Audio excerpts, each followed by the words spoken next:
action. Bienvenue dans cette vidéo. Aujourd'hui, nous allons découvrir les positions relatives de deux cercles. Imaginons qu'on installe deux antennes réseau téléphonique différents dans deux villages lointains A et B de rayons d'action respectifs R1 et R2. Les habitants d'un village C se trouvant entre ces deux villages A et B se plaignent de ne pas capter les deux réseaux.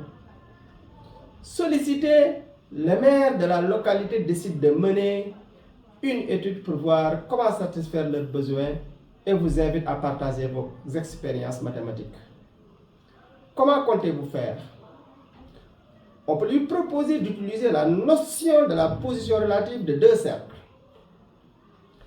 En regardant les deux cercles formés par les deux réseaux non captés par les habitants du village C, on constate qu'ils n'ont aucun point en commun. On dit que ces deux cercles sont disjoints. Pour permettre aux habitants du village C de capter ces deux réseaux, on propose au maire d'augmenter les rayons d'action de ces deux réseaux jusqu'à ce que les deux cercles qui limitent ces deux réseaux se touchent en un point. On dit que ces deux cercles sont tangents. Pour s'assurer que les habitants du village C captent bien ces deux réseaux, le maire propose qu'on augmente encore les rayons d'action de ces deux réseaux. Chose faite, on observe que les deux cercles se coupent en deux points. On dit que ces deux cercles sont séquents.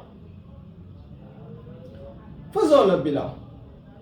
Deux cercles sont disjoints s'ils n'ont aucun point en commun.